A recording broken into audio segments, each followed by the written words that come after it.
Pernahkah Anda ingin sekali membeli suatu barang, akan tetapi salah satu barang persediaan di rumah kita sudah habis, sehingga kita tetap harus membeli barang tersebut dengan budget kita yang terbatas? Apakah kita harus menunda pembelian barang tersebut, atau kita harus mengorbankan pasokan yang kita miliki?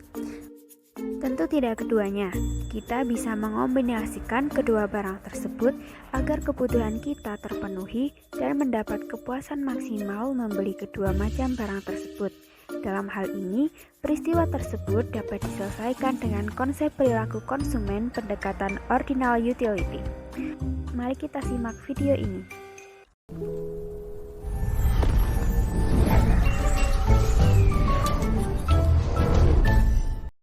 Pada suatu ketika di supermarket, seseorang sebut saja Ari ingin sekali membeli masker wajah dan juga membutuhkan mie instan untuk persediaan makanannya. Namun, budgetnya terbatas, yaitu Rp100.000. Lalu, bagaimanakah dia mengombinasikan kedua barang tersebut untuk mencapai kepuasan maksimumnya? Kombinasi kedua barang tersebut untuk mencapai kepuasan maksimum dapat diselesaikan dengan konsep perilaku konsumen pendekatan ordinal. Lalu, apakah itu perilaku konsumen pendekatan ordinal dan bagaimana pengaplikasiannya? Perilaku konsumen pendekatan ordinal adalah konsep yang menyatakan bahwa kegunaan tidak dapat dihitung, hanya dapat dibandingkan atau di-ranking berdasarkan tingkatan-tingkatan tertentu. Jadi, menurut teori ini, yang berlaku adalah apakah seorang konsumen lebih menyukai kombinasi barang tertentu daripada kombinasi barang lainnya. Dalam konsep pendekatan ordinal, terdapat dua komponen penting berupa kurva yang dapat menggambarkan kepuasan seseorang terhadap dua kombinasi barang yang dikonsumsinya, yaitu indifference curve atau IC dan budget line atau BL.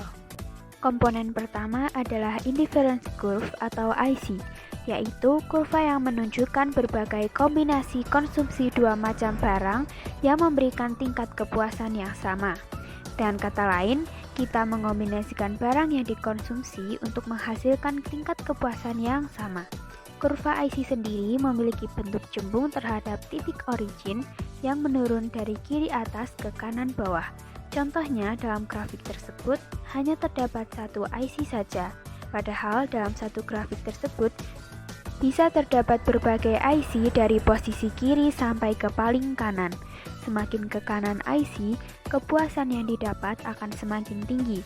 Hal ini hanya dijadikan gambaran saja yang kemudian akan disesuaikan dengan budget yang kita miliki. Di sepanjang garis budget line tersebut, kepuasan maksimal dapat tercapai dengan biaya yang sama. Akan tetapi, pada kondisi manakah kita harus mengombinasikan kedua barang tersebut untuk mencapai kepuasan paling maksimal?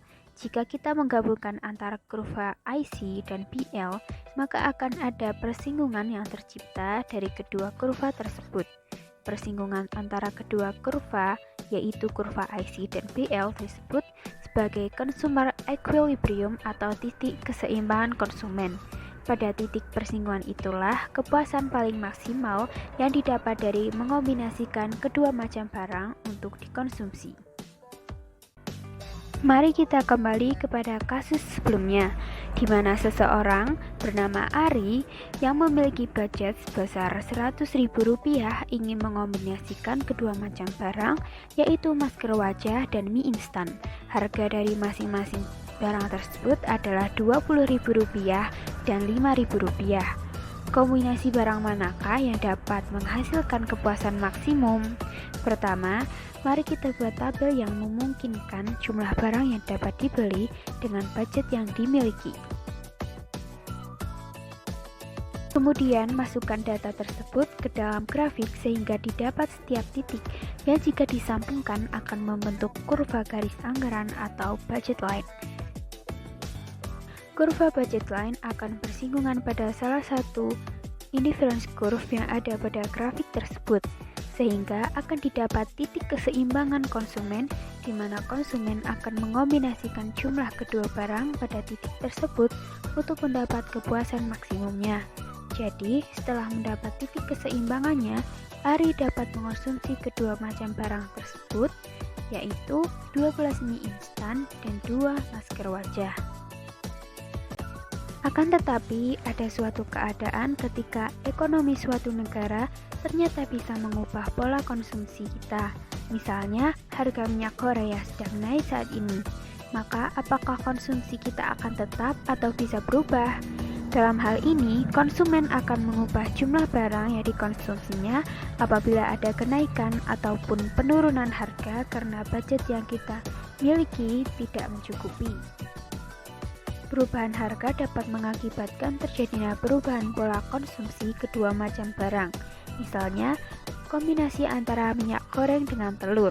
Perubahan harga yang terjadi pada minyak goreng akan memunculkan konsep substitusi efek dan income efek. Lalu, apa itu substitusi efek dan income efek?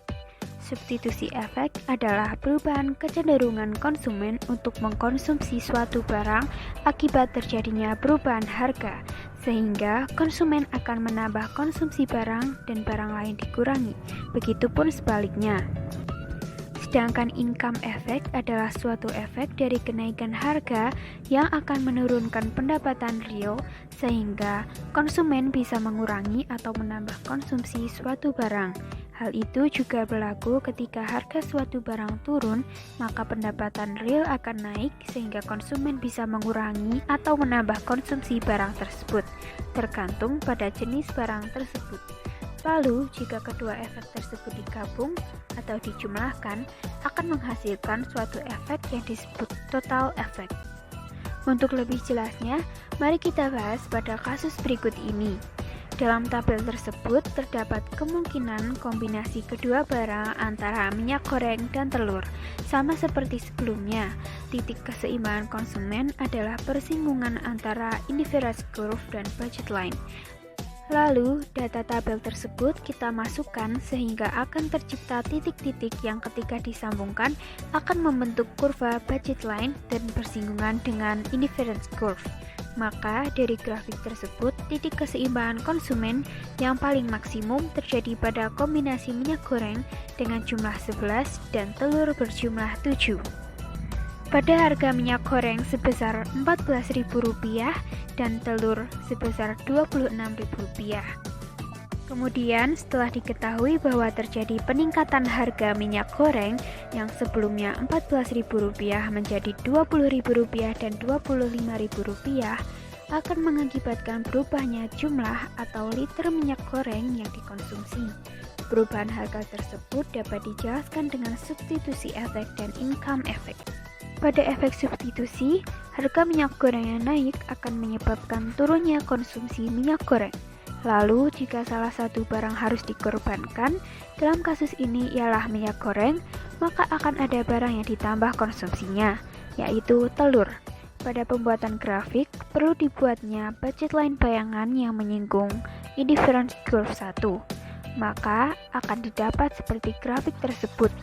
Lalu, harga barang yang naik ternyata membuat pendapatan real kita akan menurun, sehingga jika pendapatan turun, maka budget line bayangan tersebut akan bergeser ke kiri, menyesuaikan dengan budget yang kita miliki.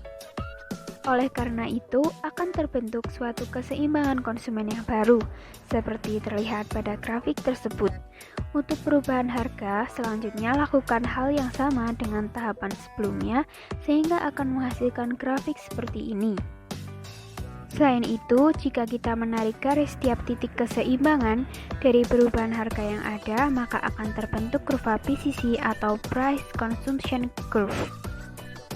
Setelah mengetahui titik keseimbangan baru dari setiap perubahan harga minyak goreng, konsumen akan mengonsumsi kombinasi barang antara minyak goreng dan telur masing-masing sebesar 8,5 liter dan 6,9 kg ketika harga minyak goreng sebesar Rp20.000. Lalu pada tingkat harga Rp25.000 sebesar 7 liter untuk minyak goreng dan 6,5 kg untuk telur. Nah, itu dia penjelasan kami mengenai konsep perilaku konsumen pendekatan ordinal. Konsep tersebut dapat diterapkan dalam kehidupan kita sehari-hari. Misalnya, ketika kita ingin mengombinasikan dua macam barang dengan budget terbatas namun kita menginginkan kepuasan maksimum, maka konsep ini dapat digunakan. Selain itu, kita dapat memprediksi berapa jumlah barang yang harus dibeli atau diminta ketika terjadi perubahan harga pada salah satu macam barang yang dikombinasikan. Dari kasus tersebut, kita tahu bahwa ekonomi sangat membantu dalam kehidupan kita sehari-hari. Belajar ekonomi seru bukan? Sekian yang kelompok kami dapat sampaikan. Apabila ada kesalahan, kami mohon maaf yang sebesar-besarnya. Wassalamualaikum warahmatullahi wabarakatuh.